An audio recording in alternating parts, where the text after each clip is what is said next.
Okey, terima kasih. Sekarang ini saya berada di Terminal Feri Labuan bagi mengikuti perkembangan semasa penguatkuasaan yang dilaksanakan oleh pihak PDRM Labuan. Untuk makluman apa yang kita dimaklumkan sekarang ini, di negara kita telah meningkat kes positif COVID-19.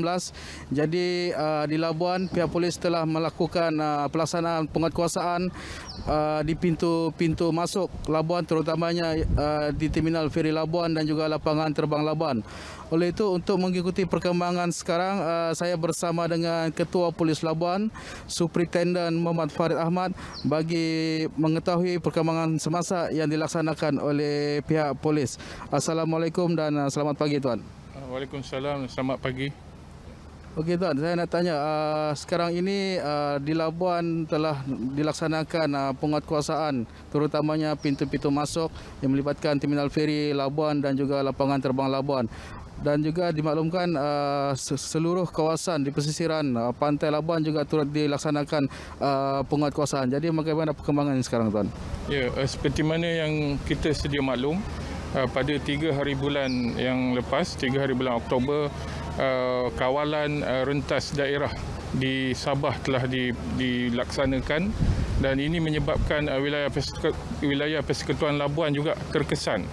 Jadi hasil daripada pengumuman tersebut, pihak PDRM wilayah Persekutuan Labuan telah mengambil langkah-langkah yang sama, iaitu kami mengadakan kawalan di pintu keluar dan masuk di wilayah Persekutuan Labuan ini, iaitu di Terminal Feri Roro, di Terminal Feri Speedboat kita dan juga di lapangan terbang.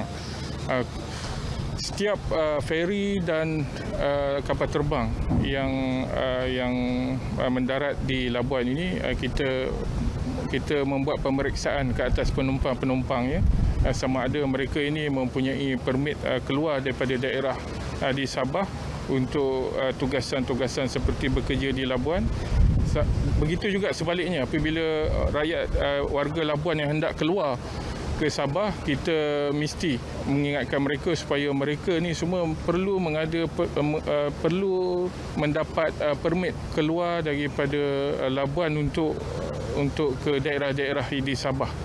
Selain daripada itu, pihak PDRM Labuan, saya juga telah mengetatkan kawalan di sepanjang pesisiran pantai Labuan bagi mengelakkan sebarang bentuk pendaratan yang kita panggil melalui pintu-pintu tikus ni, bagi mengelakkan pemeriksaan kesihatan dan juga pemeriksaan PDRM. Okey, Tuan, bagi memastikan orang awam mematuhi perintah kawalan, terutama mereka yang telah dikarantin, adakah pihak PDRM Labuan melaksanakan sekatan jalan raya untuk memastikan mereka ini mematuhi arahan yang telah dikuatkuasakan? Untuk makluman, di Labuan ini kita tidak mengadakan kita tidak mengadakan sekatan jalan raya kerana kita ni Labuan kecil dan tidak ada sempadan-sempadan daerah, kecuali mereka ni kalau nak keluar daerah kena melalui terminal feri antarabangsa dan juga terminal feri Roro dan juga lapangan terbang.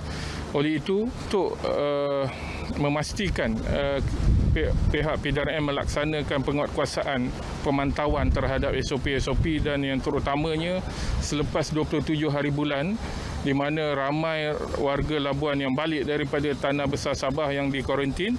Jadi pihak saya telah menambah keanggotaan untuk membuat pemantauan di seluruh Labuan bagi memastikan mereka ni yang telah diberi perintah untuk kuarantin di rumah supaya tidak keluar. Begitu juga dengan di pintu masuk dan pintu keluar Labuan. Okey, Tuan, dari segi kes yang mungkin ada berapa kes orang awam yang telah melanggar perintah, mungkin di peringkat PD Labuan bagaimana, Tuan? Ya, semenjak 27 hari bulan September 2020, apabila semua kemasukan daripada Sabah ke Labuan, mereka kena menjalani proses saringan, swab test dan juga proses kuarantin. Daripada tarikh tersebut, pihak PDRM telah menangkap seramai 7 orang yang telah melanggar perintah kuarantin.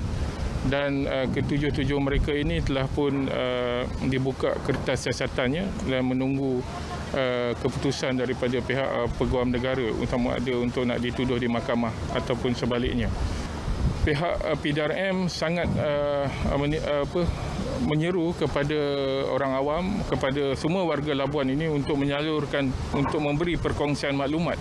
Sekiranya mereka ternampak warga orang awam yang berjalan-jalan di tempat awam yang memakai gelang yang telah yang dipakaikan oleh Jabatan Kesihatan, supaya menghubungi pihak PDRM bagi memastikan pihak PDRM dapat melaksanakan tangkapan.